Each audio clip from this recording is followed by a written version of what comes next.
LamarTazzjay, and that is my name on all platforms, not just Spotify. I'm on YouTube, Apple Music, iTunes, Amazon Music.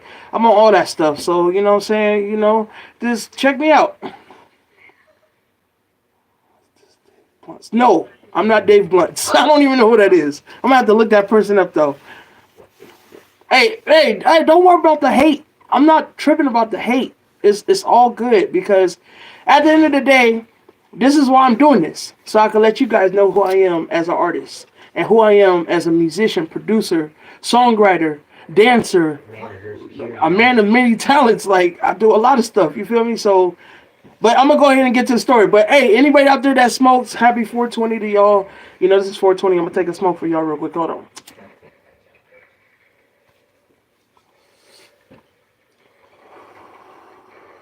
Great vibes. All right, y'all. So I'm gonna start off with my story. I've been a musician for sure, for sure. Hey, I like the support, man. Y'all, I just dropped a new song. Wait, if y'all came to the show and you tapped in, I was playing my new single. It's called "Make You Bounce," "Make You Go Bounce." That's the new single that just dropped.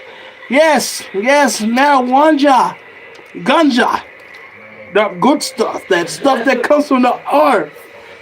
That 420, all that good stuff. Well, anyway, so look, I'm gonna get to my story now. As y'all know, my name is Lamar Tazz Jay, and I've been doing music for, I'm gonna say, dang, I'm about to tell y'all my age. I've been doing music for like 35 plus years. That's how long I've been doing it, for 35 plus years. Because I'm not gonna tell you my age. I'm gonna eventually tell you my age in some episodes, but right now I'm not telling y'all my age. But I have been doing music for 35 plus years. I am a musician, producer, songwriter, rapper. I do it all. What the fuck? I thought you was like 25. Man, I get that a lot. I appreciate the love. I get that a lot. I do get that a lot. I don't even eat pork, sir. I don't eat pork at all. None at all. I don't celebrate that holiday. Sorry. He wasn't born in Christmas. He was born in April.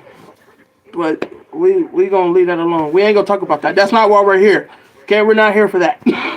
So, like I was getting back to the story. So yeah, I played piano, drums, bass, organ, trumpet, trombone, saxophone, flute, clarinet, viola, violin, upright bass, cello, xylophone, harmonica, and accordion, bass guitar, flute. Yeah. Oh yeah, I gotta show my love to my greats. I'm from the West Coast, y'all. I'm from the West Coast. I gotta show my greats. These are all the greats of the West Coast. You feel me? This is what I was listening to growing up in the late '80s, early '90s. This is what I was listening to. You know what I'm saying? Like I said, I'm not telling y'all my age, but these are greats right here. You feel me? That's what's up. And keep eating it. I don't eat pork. I'm not Muslim. I just don't eat pork. Hey, Snoop Dogg is a legend, man.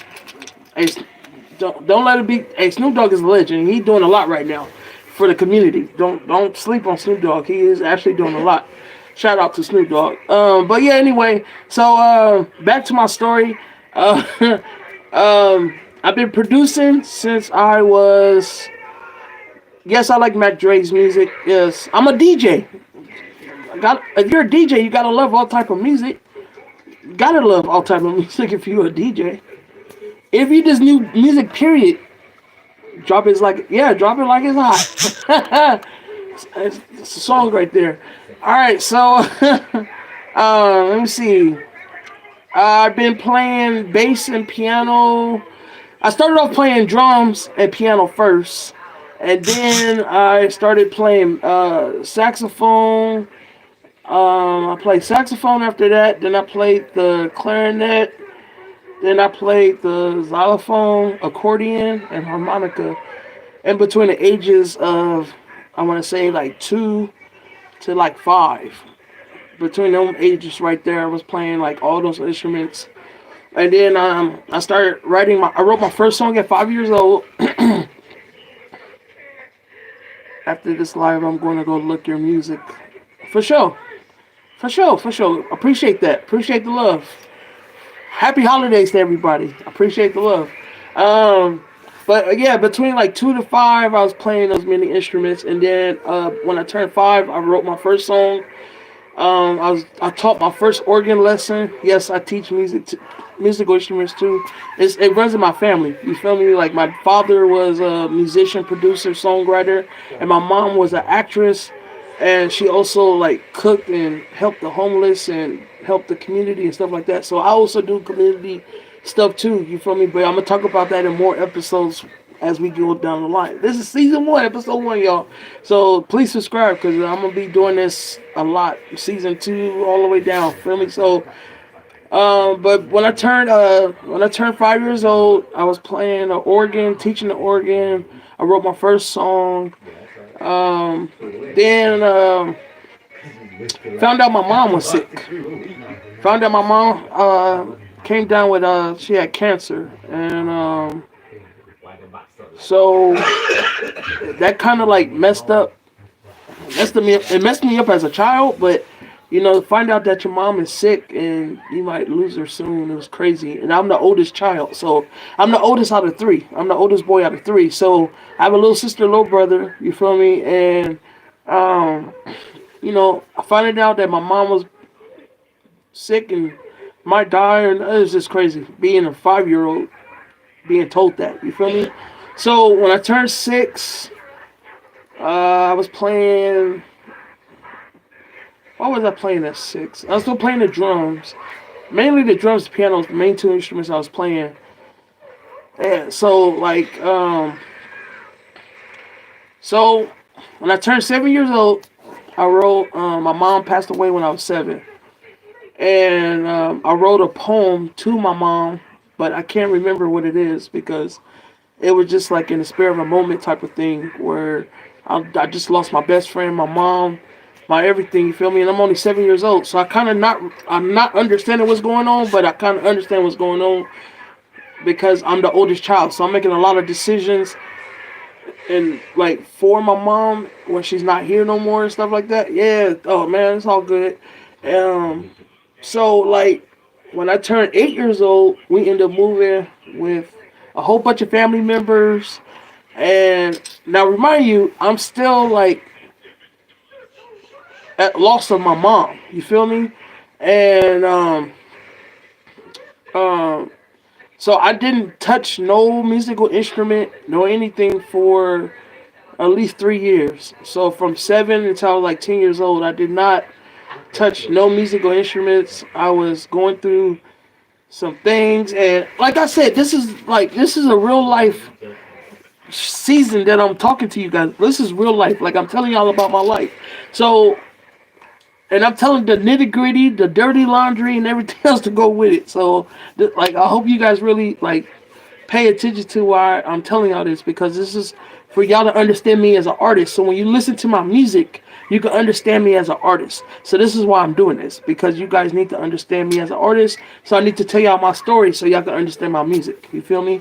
So when I was 8 years old, I'll never forget this day. It's like it happened yesterday, but I was 8 years old, and I remember going. My dad took us to the beach, and it was me and my little sister, my little brother, and my dad.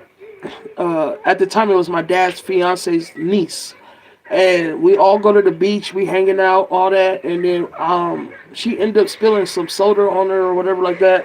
And my dad was like, "Are we going home?" So we get to the house, and I go in my room, and like going to the beach was, I guess my dad thought that was gonna be something to help me to like cry for my mom and stuff like that, because I just lost my mom a year ago. So I'm 8 years old. You got a new woman in your life. Like, I'm not feeling her. She's like, she was evil. Like, I could tell she was evil. And I want to say this for people who's listening.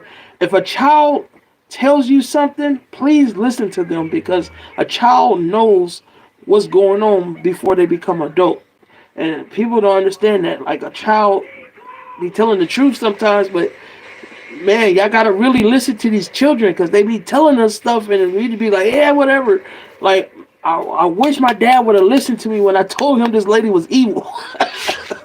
So, he ended up marrying her and everything. So, but that's gonna be later episodes. Emo, I thought it was goth. I don't know what you're talking about, bro. But like I said, I was in my room chilling, and I took a shower, laid down, and then I started thinking about my mom, and I started crying and all. And here come her niece. Her niece comes in my room. Now, remind you, her niece is older than me. I'm 8 years old. I believe she had to be like 12, 13, or 14 years old. I just know she was older than me. And she came in the room and got in the bed with me under the cover and then had me fondle her. Like, had me touch her in places that an 8-year-old shouldn't be touched. No person at 8 years old.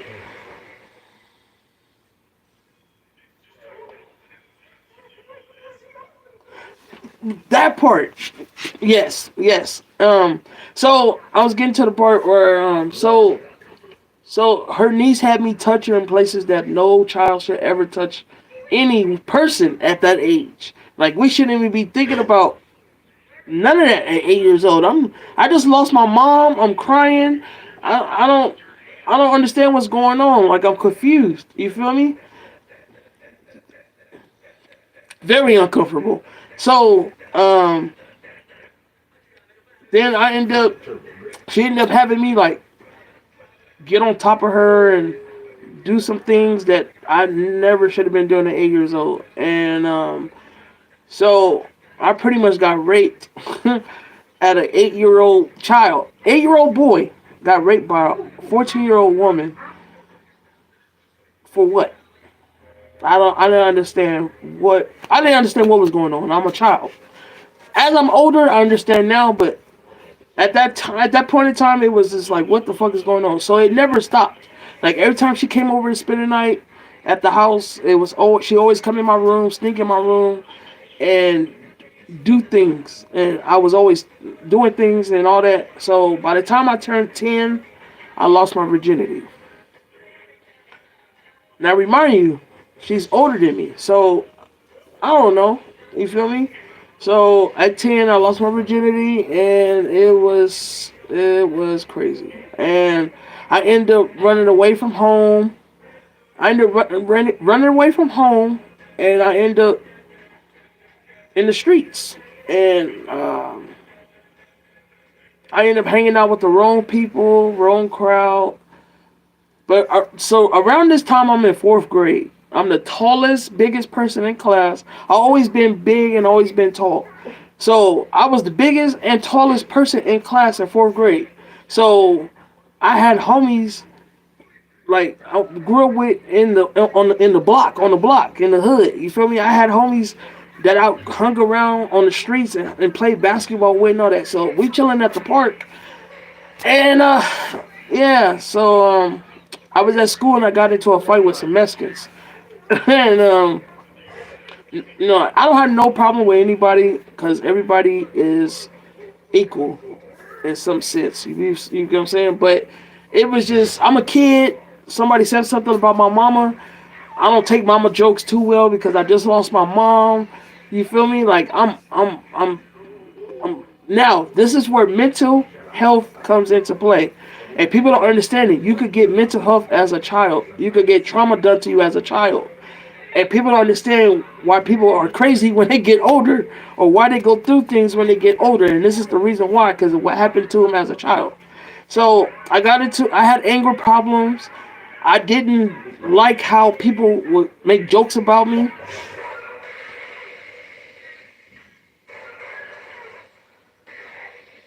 I appreciate that. So at that time, I couldn't take no jokes. I couldn't laugh about it because I was being traumatized I was being traumatized ever since my mom passed away.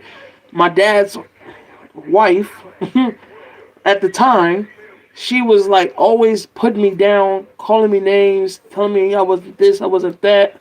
Then her nieces raping me and all that stuff. Like it was just trauma after trauma after trauma, and then all that built up to 10 years old. So, like I said, I got into a fight with some Mexicans. I beat the Mexicans up, and the homie jumped in, and then he was like, "Hey, you know what? Come with me to the park." Hey, don't feel bad. This is story time. This is you guys are understanding. Look, like I said in the beginning, for some of that just came in, I'm telling y'all my story of who I am as an artist, as Lamar Tazz Jay. Because when you guys go listen to my music, you guys can understand who I am as an artist. So I'm doing this story to let you guys know who I am as an artist. I don't care about telling y'all nothing about me, because at the end of the day, it was going to be put in a book. It was going to become a movie. It was going to become something. So why not talk about it now while I'm breathing? Right? Good vibes. Hold on, I got to take another puff of this one. Hold on, because this is about to get deep, y'all.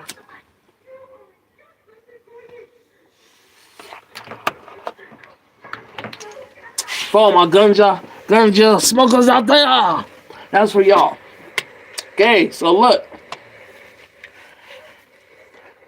After I got into the fight, one of the homies was like, "Come with me to the park."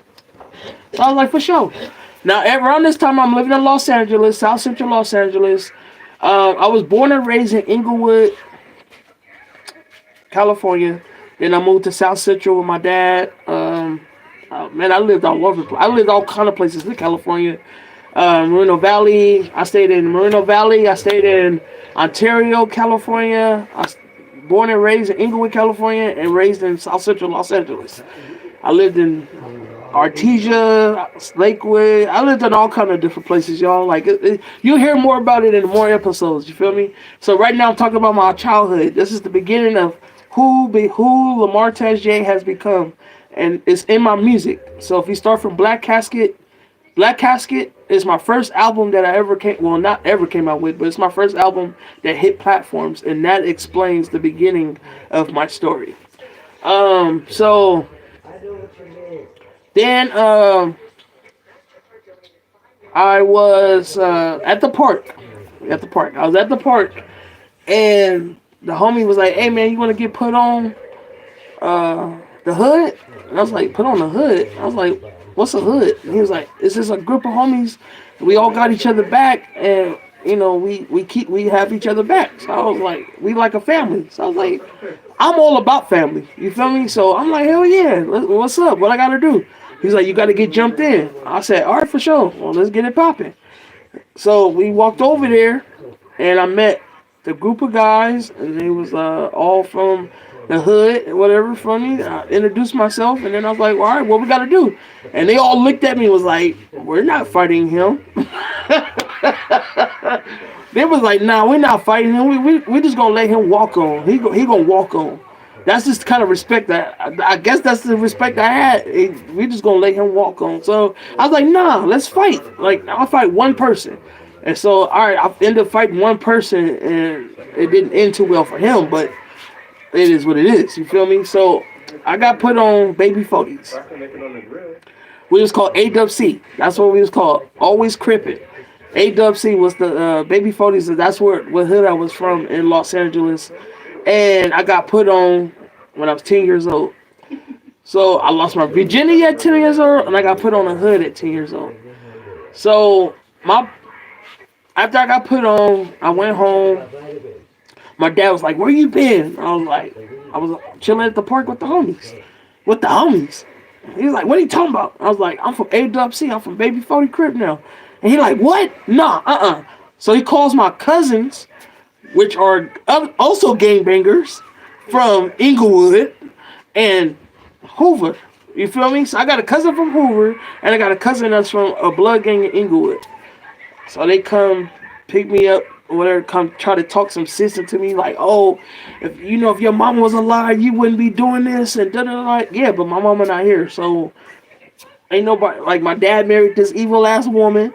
So what do you expect me to do? I'm gonna go to the streets. I'm gonna go where I feel comfortable. I'm gonna go where I could go hang out with the homies and don't have to worry about nothing. Go make money.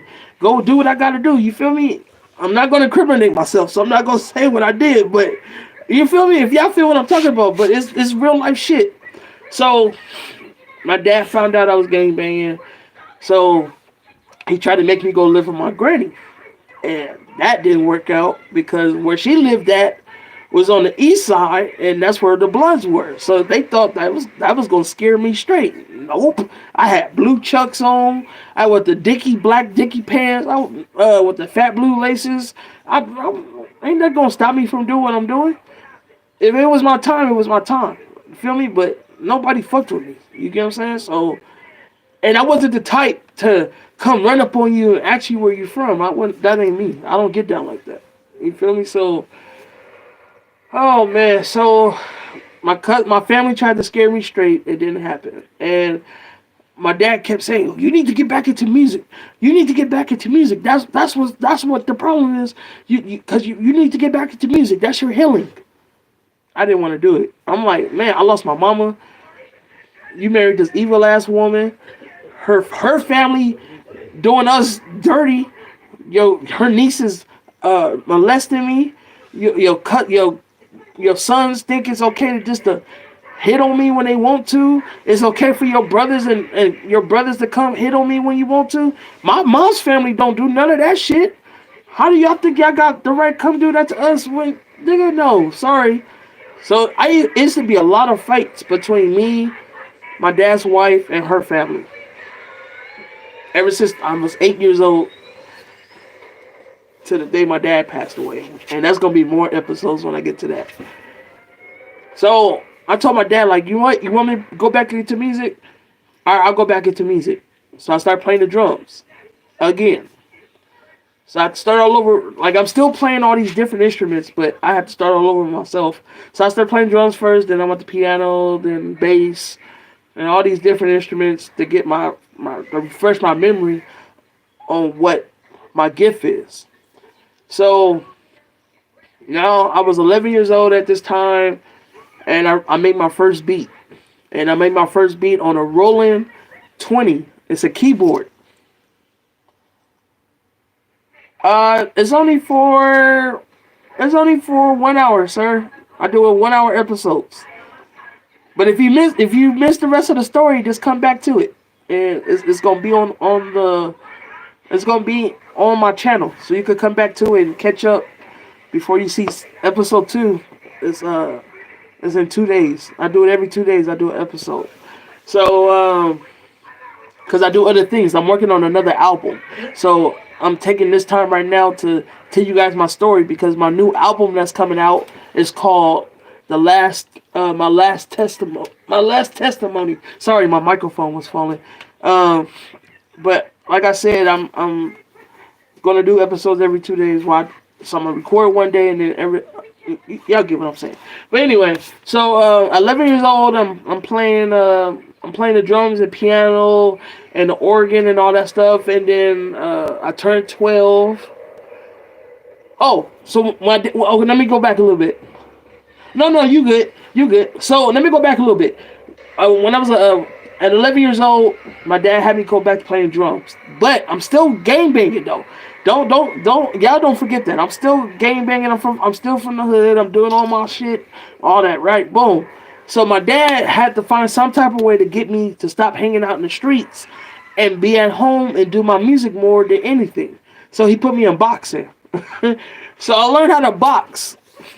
Shout out to Hoover Gym in South Central Los Angeles. But my dad put us in boxing, and they called me Freeway, because my power was in my left hand, not my right hand. I'm right-handed, but my power is in my left. So, like, I act like my right is so weak, and then I hit you with the left. It's a knockout. You feel me?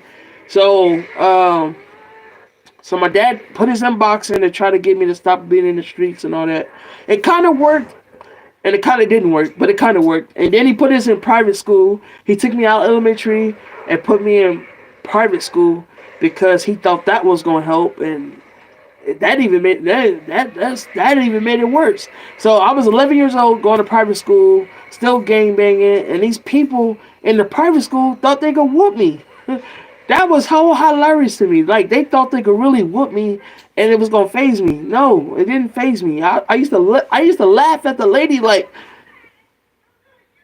"Are you gonna hit harder than that? What's going on back there? Are you okay? You tired? You need to take a break? Something? I don't know. I guess I don't know. I guess I take pain in a different way than a lot of people. I guess. So,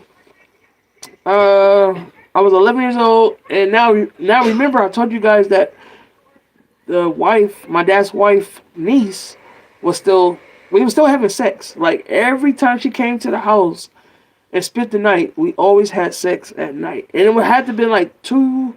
It started at 1 o'clock in the morning, and it lasted until 3 o'clock in the morning. That's how long the session was with her. Like I don't know why it was always that time, because I guess she knew everybody was gonna be knocked out sleep, and nobody would have knew what was going on. I don't know, but this shit was crazy.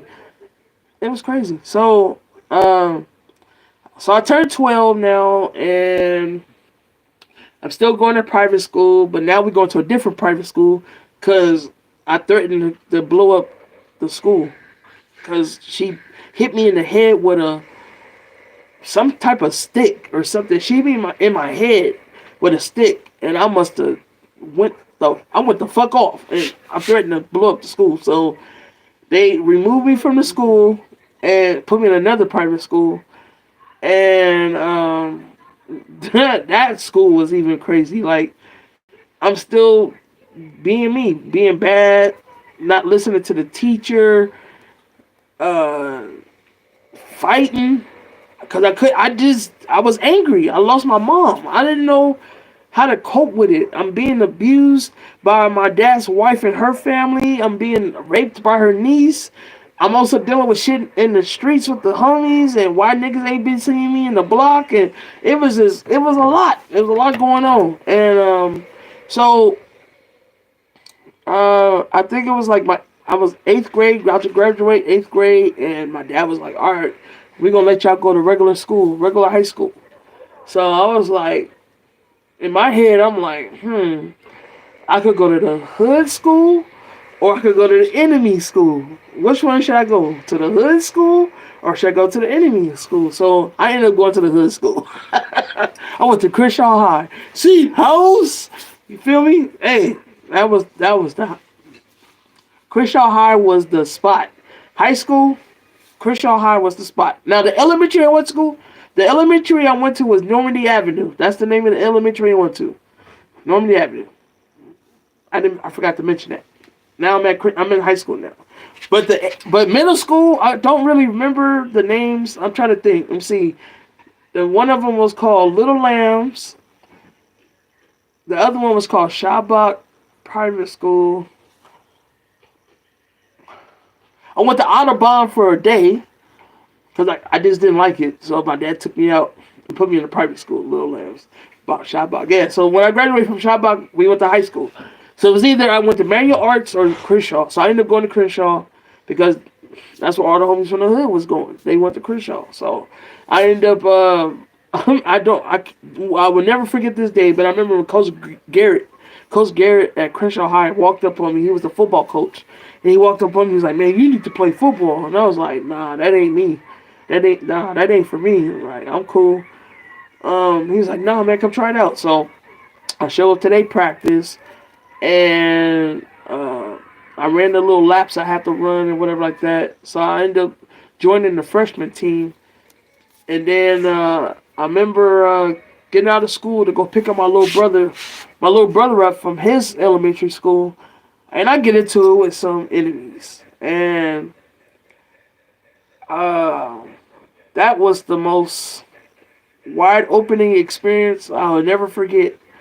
And it's crazy because I'm a cousin from that hood, which is funny. So, but yeah, of course they're going to ask me where I'm from, what hood I bang, all that. So, I chopped it up and said what hood I was from, whatever, whoop. And we ended up fighting. We had a fight.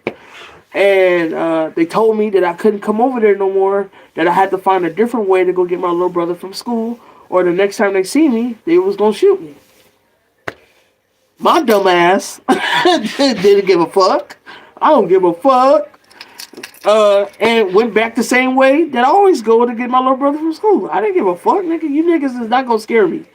I fought y'all. That's the end of it. If y'all have more issues, it is what it is. If you gonna shoot me, shoot me. I don't give a fuck. But I'm going to walk the same way I've been walking to go get my little brother from school to go home. Ain't nothing gonna change. And I still walk the same way to go get my little brother from school. So, I remember one day, I guess they caught me slipping. I mean, when they caught me slipping, and they followed me home. And I want to say later that night, they came and shot up the house. And it's crazy because my little sister stayed in the front room, which is like right by the front door. Her room was right there. The boys were in the middle room, and then my parents, well, not my parents, my dad and his wife lived in the back room. But I just never understand why my dad would put my sister in the front room and not the middle room and have the boys in the front room. I would, to this day, I never understood that shit. But yeah, for something told me to tell my little sister to come sleep in our room that night, and I just told her, I was like, yeah, come sleep in here with us. Come be in here with your brothers. You feel me? And around that time, we had a stepbrother named I'm not gonna name his name, but we had a stepbrother. And I didn't like him very well either. We used to fight all the time, and I used to beat him up. So, yeah, that's just what it was. And so they came and followed me home, and they came back later that night and shot up the house. And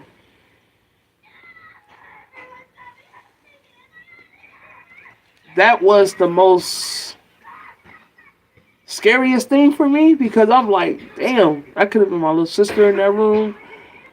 Like, my little sister could have been shot, died because of my actions. You feel me? Like, and that shit was scary. I didn't want to lose my little sister. You feel me? So, my big homies in the hood came to my dad and was like, yeah, man, you got to move your son. Your son got to go.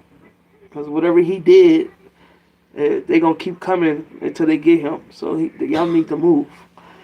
And my big homie in the hood to this day is my man. That's my mentor. He my big homie. He's like another father figure. All that to me. You feel me? And that's why I am who I am today, because of him. You feel me? Now, I mean, don't get me wrong. My dad raised me, but y'all gonna hear more about him in the story too. But nah, like, my big homie was, that nigga was my mentor, you feel me? And I wouldn't be who I am as a recording artist today if it wasn't for him, you feel me? Shout outs to my big homie, you feel me? So my dad, and we had to move the next day, so we didn't get a chance. My dad didn't even have a chance to go look for a spot. Like, we had to move the next day. So my big homie told him, like, yeah, go ahead and pack up y'all house or whatever and go find you another spot. So my dad, but we ended up staying like a couple more days because it took my dad a while to get another spot.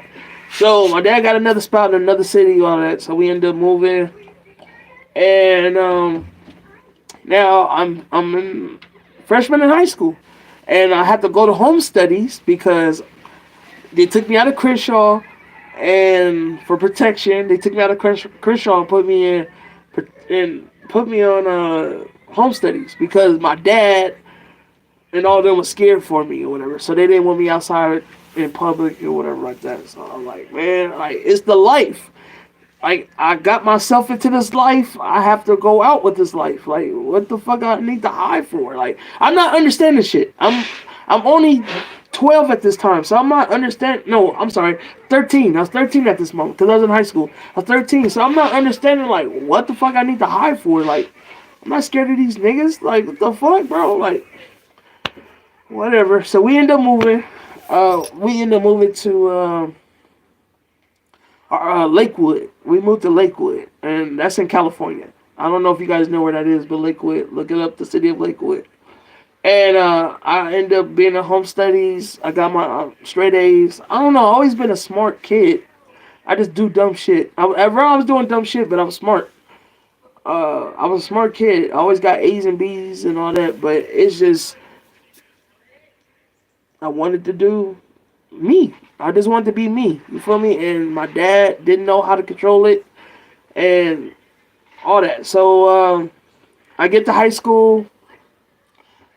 I pass freshman year. I go to sophomore year. My dad checks me into high school. I go to Artesia High. Soon as I walk in on first day of school, football coaches on my back. Hey, we need you to come join the team. We need you to come play for the team. Come play for the team. You're a big dude. We need you on the line or whatever you want to play. Come out here. Let's see what you got. I'm like, man. I was like, all right. So I go to the football practice tryouts. I get on the team. So in high school, I play for the JV team. I'm playing offensive line, defensive line, DN. I played fullback, and I was on kickoff return. That's all I played in JV football. And of course, me still gang banging, still being who I am. Ain't nothing gonna change me. I'm still gonna be who I am. Met a lot of people out there in Artesia that was from different hoods in LA that moved to a better place because their parents thought they would be more safer, and it wasn't like that because we still was being hood niggas. We was still hood niggas. We didn't. You could take somebody out the hood, but then you can't take the hood out of them. That's real life. You can take the hood. You can take somebody out the hood, but you can't take the hood out of the person. You get what I'm saying? Never that.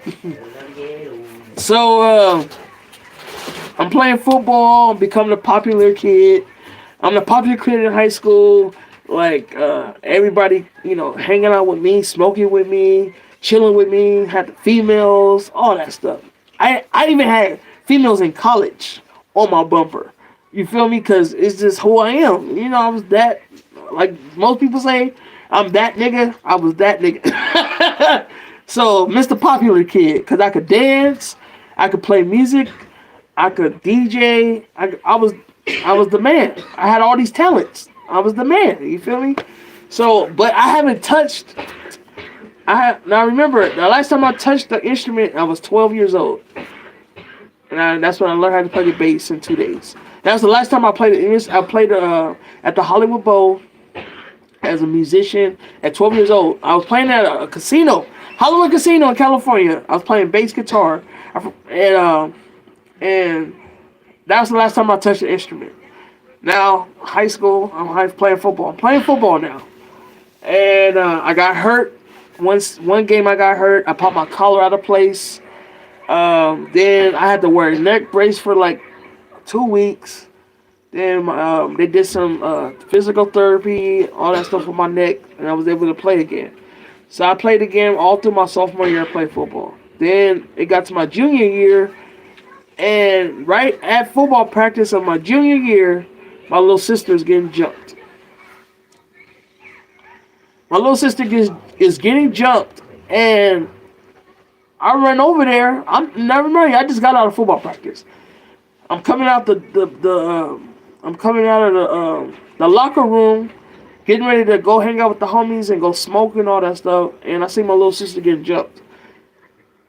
Anybody out there that got a little sister, and you're a big brother, and you see your little sister getting jumped, what would you do? You'd be trying to get them off your sister, right? Like, I don't hit women. I do not put my hands on women. I never... Take that back. You guys gonna hear about that in the story later down the line. But in high school, I did never put my hands on a female at all. And when I do tell the story about when I had to hit somebody, you gonna understand why. Because it wasn't my fault. I was protecting myself, and I was drunk. I know it's wrong, but it's just... When I get to that story, you gonna understand. But anyway, let's get back to this story. So I pull all the girls off my sister. The teacher comes and picks up my sister and holds my sister. Instead of letting her go, he's holding on to her. I'm like, dude, let my sister go.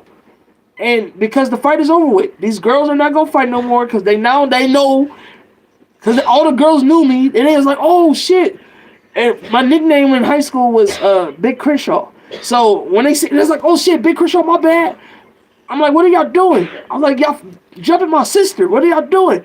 Oh shit, this your sister? Oh my God, we are so sorry. Like, they was crying and apologizing. But then Another girl said, I don't give a fuck, and ran up on my sister again. But the teacher's holding her. I pulled the girl off of her. I told the teacher, let my sister go. He would not let her go. So I beat up the teacher. I'm sorry. I was angry. He wouldn't let her go. My personality popped out. All I saw was red. All I saw was red, y'all. I'm keeping it 100. All I saw was red because he would not let my sister go. And this girl is trying to beat up my sister. You're not trying to let her go? Let my sister go. You ain't gonna let her go? All right, cuz on neighborhood career, I'm about to beat your ass now. And I beat him up. So, pretty much. And I threatened the school that I was going to have the homies come from LA and come shoot up the school and some more shit. Like, I was not playing about my sister. I don't play about my family at all. That's one thing you're not going to do is lay hands on my family and think it's cool to do that shit. No. Not my boat. So, they send me to the office. I get expelled from the school district. My football career, over with. I could have been in the NFL, y'all, but I fucked my shit up because I got angry at a teacher for holding my sister and not letting her go. Where I could just calm down and grab my sister, but no, I was so angry that I beat up the teacher and make threats to the school. So I feel like I was the first person that ever came out with a terrorist threat. No, okay, I'm not gonna scratch that. We ain't gonna go there, y'all. But so I get kicked out of school. I get kicked out of football. I get kicked out of the district. So I had to go to home studies. And around this time now, I'm 16. And my dad was like, well, you could go to home studies, but what you gonna do? You just can't sit around the house. You're gonna have to do something. I said, well, I'll go get a job. I should be able to get a job going to home studies, right? He's like, yeah. So he's like, where do you want to go work at? Now I'm telling you guys where I worked at. My first job ever in my life was at Knoxberry Farm. That was my first job ever in my life was Knoxberry Farm. And that's a theme park that's in California. I was 16 years old working at a theme park, Knoxberry Farm. Now, people, the reason I say Knoxberry Farm is because it was right down the street from my house.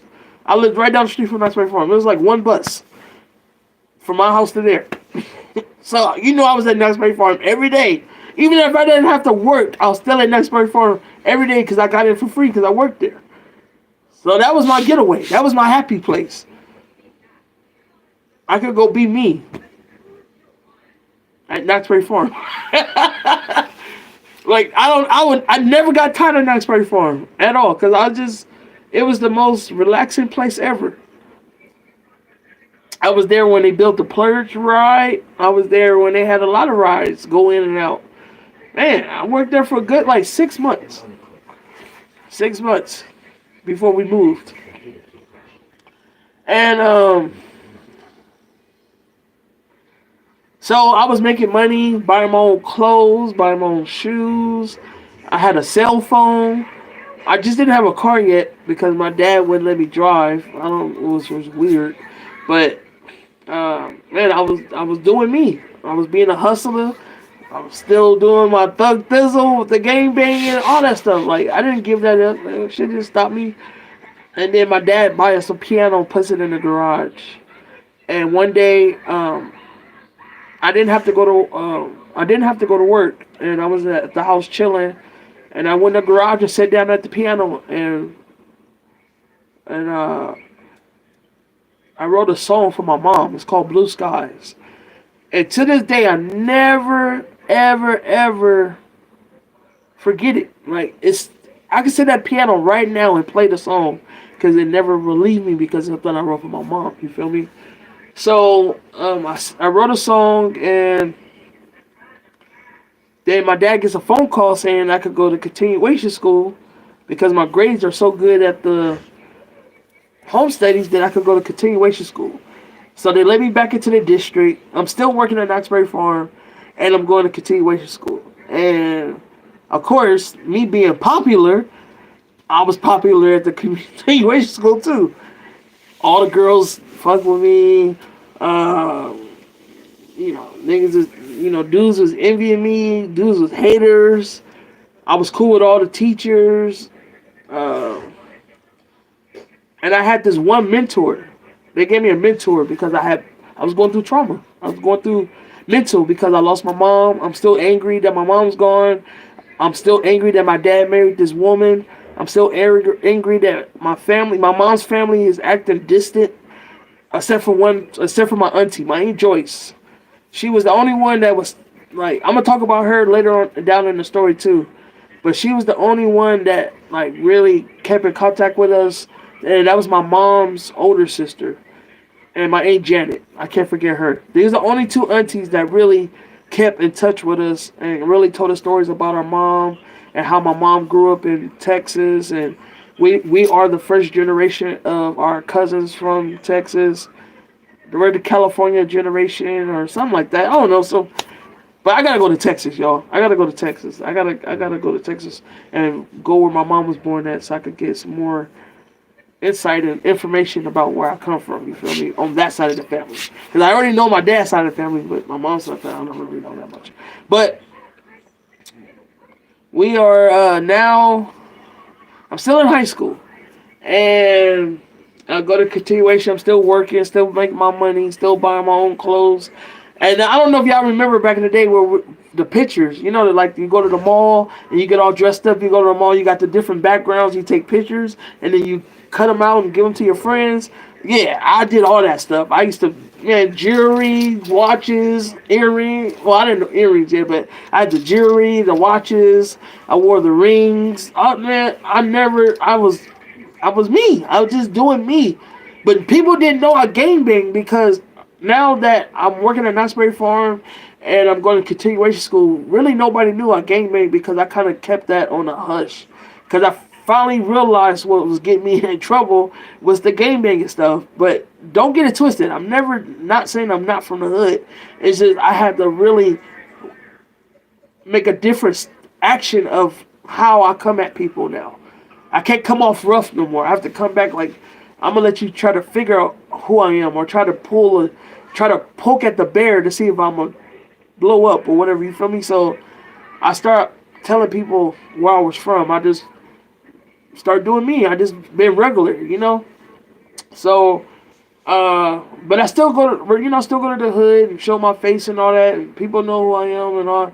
But that's besides the point. But yeah, so now I'm in 11th grade, and I have a mentor, and my mentor helped me with a lot of my mental trauma and stuff like that to a certain extent. And he was also a musician, so we could relate to each other. So I remember one day he came to the house, and I was playing the piano, and he's like, "Hey, try this out." And he showed me like a whole 4-bar chord structure of a song, and I was like, "I'm using this." He said, "You can have it." And ever since this day, I have used it in music, and I will never stop using it. And shout out to him, man. I wish I knew where he was today, but he helped with a lot of my music career too. You feel me? And then now we in high school, and I'm 16, about to be 17, and the sex stops between me and the niece. It finally stops because I'm at 16 now. I have a girlfriend now. I'm doing what I'm doing with her, and it stopped. I finally got tired of it. I told her I can't do this no more. Like, if you keep doing stuff or trying to aggravate me to do something, I'm going to tell.